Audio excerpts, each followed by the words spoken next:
Hello दोस्तों। सफाई कर्मचारियों के पद पर सीधी भर्ती हेतु विज्ञापन जारी किया गया है। एक बार ये पहले भी भर्ती की जा चुकी है। ये दोबारा से कुछ पद बढ़ा करके फिर से आवेदन मांगे गए हैं। इसके बारे में आज हम चर्चा करने वाले हैं।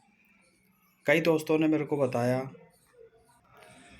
कि जो ये पद पड़े हैं इनके लिए हमने पहले से आवेदन कर रखा है, क्या हमें दोबारा से आवेदन करना होगा या फिर इसी में मान्य होगा या फिर हमें क्या करना होगा इसमें, ये हमारे लिए भी है क्या, इस बारे में आज हम बात करने वाले हैं।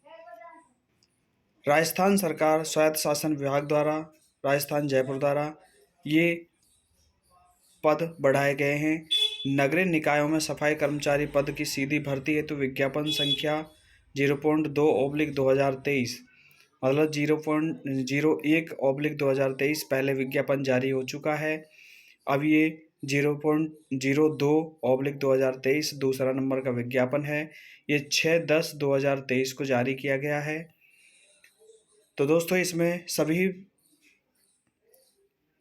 के बारे में बात करेंगे कि इसमें कितने पद बढ़ाए गए हैं और पहले कितने पदों पर भर्ती थी, कहाँ पे कितने पद बढ़े हैं, इस बारे में भी हम इसमें चर्चा करेंगे। तो हाँ, वीडियो के साथ बने रहें, वीडियो को स्किप ना करें।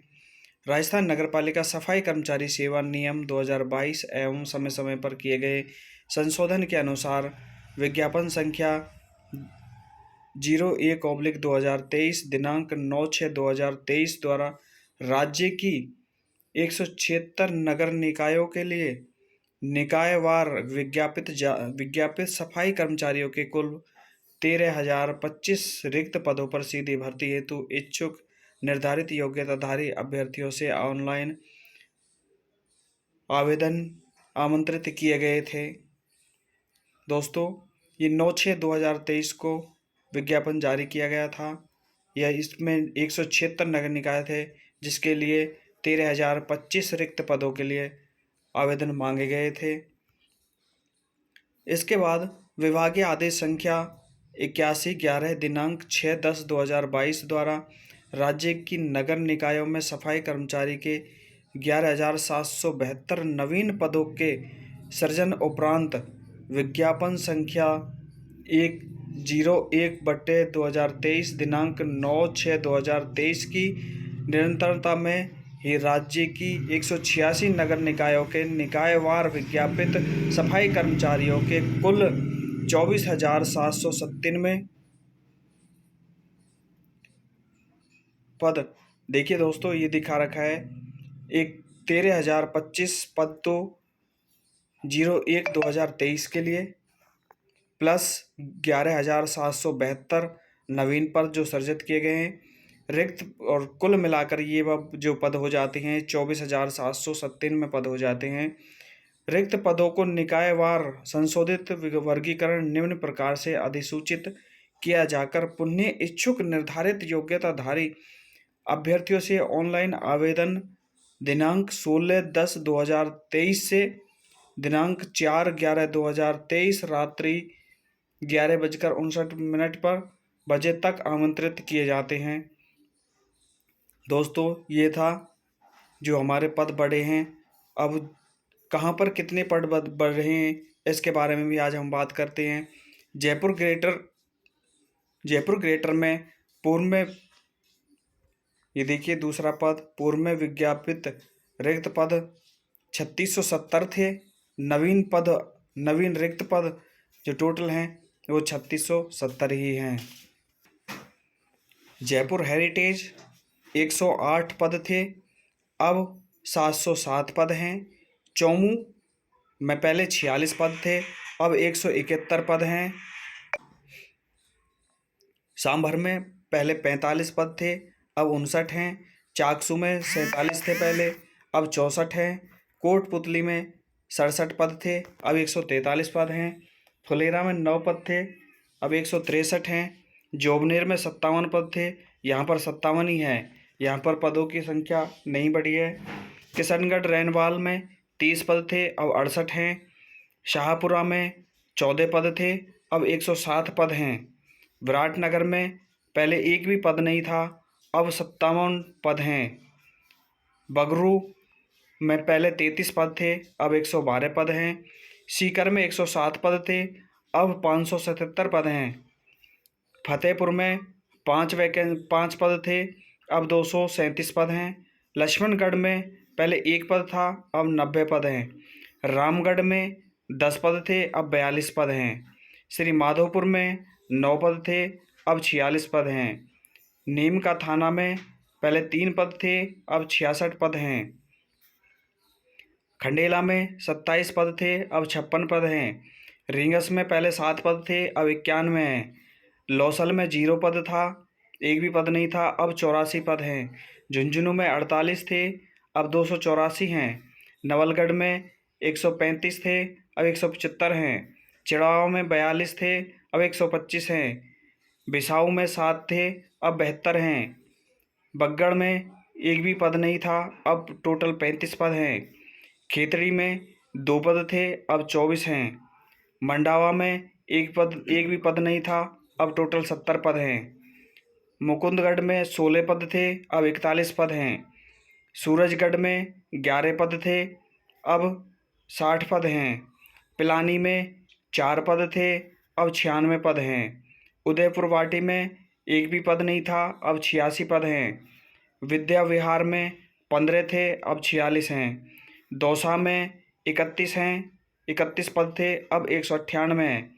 लालसोट में 9 पद थे, अब 187 हैं। बांदीकुई में 3 थे, अब 99। अलवर में 84 थे, अब 719 हैं। खेरली में 12 पद थे, अब 13 हैं, 1 पद बढ़ा है इसमें। राजगढ़ अलवर पहले 11 पद थे, अब 37 हैं। खैरथल में 43 थे, अब 104 हैं। तिजारा में 23 थे, अब 175 हैं। बहरोड़ में 4 थे, अब 70 हैं। भिवाड़ी में 130 थे, अब 347 हैं। भरतपुर में 67 थे, अब 410 हैं। बयाना में 47 थे, अब 104 हैं। डीग में 57 थे, अब 76 हैं। कामा में 50 पद थे, अब 82 हैं। नदबई में 8 थे, अब 53 हैं। वैर में 4 थे, अब 39 हैं। कुमेर में 32 थे, अब 61 हैं। भुसावर में 16 थे, अब 55 हैं। नगर में 18 थे, अब 63 हैं। धौलपुर में 251 थे, अब 333 हैं। बाड़ी में 10 थे, अब 194 हैं। राजाखेड़ा में 68 थे, अब 89 हैं। सवाई माधोपुर में 57 थे, अब 258 हैं। दोस्तों इस तरीके से ये सभी जगह पद बढ़े हैं। ये देखिए दोस्तों, सभी जगह पद बढ़े हैं। कहीं कहीं पद बराबर के रह गए हैं ये, और कहीं पे 0 थे तो वहाँ पर भी पदों की संख्या हो गई है। दोस्तों इस प्रकार से आप देख सकते हो। और ये लिस्ट यदि आपको चाहिए तो आप हमारे व्हाट्सएप चैनल को सब्सक्राइब कर सकते हो, फॉलो कर सकते हो। ये हमारे व्हाट्सएप चैनल पे आपको ये लिस्ट मिल जाएगी। निकायवार कुल रिक्तियों का विवरण पृथक से विभाग की वेबसाइट https://igsurban.rajasthan.gov.in पर उपलब्ध है। अभ्यर्थी विभाग की वेबसाइट पर निकाय के रिक्त पदों का श्रेणीवार वर्गीकरण देखकर ही आवेदन करें, क्योंकि नियमानुसार आरक्षण देय है। दोस्तों ये थी संपूर्ण विवरण जो विज्ञापन जारी किया गया था। अधिकतर नियम वो सारे वही हैं जो 01 में किया गया था। इसमें आवेदन की प्रक्रिया जो रहेगी वो इस प्रकार से रहेगी। इससे पहले मैं आपको बता देता हूँ, विज्ञापन जारी होने के उपरांत विज्ञापित पदों की संख्या में कमी या बढ़ोतरी की जा सकती है एवं आरक्षण संबंधित प्रावधानों के संबंध में राज्य सरकार के नवीनतम निकाय नियमों के अनुसार परिवर्तन किया जा सकेगा। आवेदन की प्रक्रिया जो रहेगी, विभाग द्वारा ऑनलाइन आवेदन पत्र के लिए जाएंगे, जिन्हें राज्य के निर्धारित ई मित्र कियोस्क, जन सुविधा केंद्र अथवा स्वयं के स्तर से एसएसओ पोर्टल के माध्यम से भरा जा सकता है। ऑनलाइन आवेदन पत्र भरने से पूर्व सर्वप्रथम अभ्यर्थी विस्तृत विज्ञापन का अध्ययन अवश्य रूप से कर लेवे। तदुपरांत ही अभ्यर्थी ऑनलाइन आवेदन करें। ऑनलाइन आवेदन करने के लिए अभ्यर्थियों को विभाग के ऑनलाइन पोर्टल https://isg.urban.rajasthan.gov.in पर उपलब्ध अप्लाई ऑनलाइन लिंक को क्लिक कर अथवा एसएसओ पोर्टल https://sso.rajasthan.gov.in से लॉगिन पर सिटीजन ऐप G2C में उपलब्ध है। रिक्रूटमेंट पोर्टल का चयन करना होगा। ऑन गोइंग रिक्रूटमेंट सेक्शन के अंदर सफाई कर्मचारी भर्ती 2023 का लिंक आएगा, जिस पर क्लिक करने पर आवेदन फॉर्म पर आवेदन करना होगा। यहाँ यह महत्वपूर्ण है कि अभ्यर्थी का वन टाइम रजिस्ट्रेशन होना अनिवार्य है। ना होने की स्थिति में अभ्यर्थी द्वारा वन टाइम रजिस्ट्रेशन किया जाना होगा। तत्पश्चात भर्ती के लिए आवेदन करना होगा। प्रथम बार वन टाइम रजिस्ट्रेशन OTR करने हेतु अभ्यर्थी के नाम, जन्मतिथि, लिंग एवं Aadhaar, PAN card, voter card, driving licence, ID के जनाधार कार्ड में से किसी एक ID प्रूफ के विवरणों का इंदराज एवं डॉक्यूमेंट अपलोड करने अनिवार्य होंगे। अभ्यर्थी द्वारा वन टाइम रजिस्ट्रेशन OTR की प्रक्रिया पूर्ण होने के पश्चात OTR प्रोफाइल में स्वयं के नाम, पिता के नाम, जन्मतिथि, लिंग का विवरण एवं Aadhaar, PAN card, voter card, driving licence आदि की विवरण में किसी भी प्रकार का संशोधन किया जाना संभव नहीं होगा। यदि अभ्यर्थी के आधार कार्ड में अथवा जन आधार कार्ड में उसके नाम, पिता के नाम, जन्मतिथि एवं लिंग में कोई त्रुटि है तो इन त्रुटियों को पहले से ही दुरुस्त करा लेना चाहिए। यदि अभ्यर्थी अपना OTR रजिस्ट्रेशन आधार कार्ड, जन आधार कार्ड के माध्यम से ना करके SSO ID के माध्यम से करता है तो उसे सेकेंडरी की अंकतालिका व एक पहचान दस्तावेज अपलोड करना अनिवार्य होगा। अभ्यर्थी OTR रजिस्ट्रेशन शुल्क का भुगतान आवेदन की अंतिम दिनांक से पूर्व सुनिश्चित करे, ताकि किसी प्रकार की भुगतान संबंधी लंबित ट्रांजैक्शन का सत्यापन समय से रहते हो सके, अन्यथा इसकी जिम्मेदारी स्वयं अभ्यर्थी की होगी। आवेदक अपने स्वयं का ही मोबाइल नंबर एवं ईमेल ID दर्ज करे तथा इसे नहीं बदले। महत्वपूर्ण सूचनाएं आवेदन में दर्ज मोबाइल नंबर एवं ईमेल ID पर ही भेजी जाती हैं।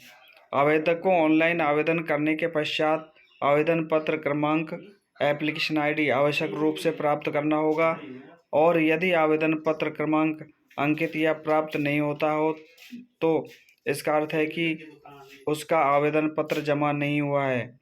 आवेदन पत्र के प्रीव्यू को आवेदन सबमिट नहीं माना जाएगा।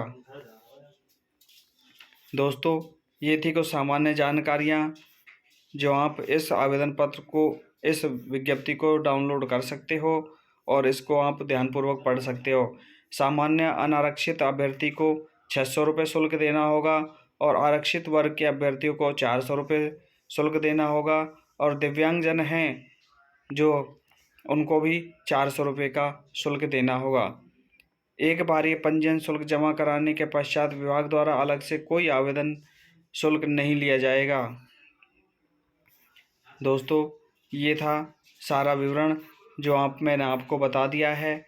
यदि वीडियो आपको अच्छी लगी हो तो ज़्यादा से ज़्यादा अपने दोस्तों में शेयर करें। और हाँ दोस्तों, जिन्होंने पहले आवेदन कर रखा है उन्हें आवेदन करने की कोई ज़रूरत नहीं है, उनका पहले का ही आवेदन मान्य होगा। दोबारा से आवेदन करने की कोशिश ना करें, और करने की कोशिश भी करते हैं तो आपका आवेदन स्वीकार नहीं किया जाएगा। आपको लिंक ही उपलब्ध नहीं होगा कि आप दोबारा से आवेदन कर सकते हो। तो दोस्तों, ये केवल उनके लिए है जो फॉर्म भरने से वंचित रह गए थे या फिर जो फॉर्म ही नहीं भर पाए और योग्य हैं, वो आवेदन इसमें कर सकते हैं।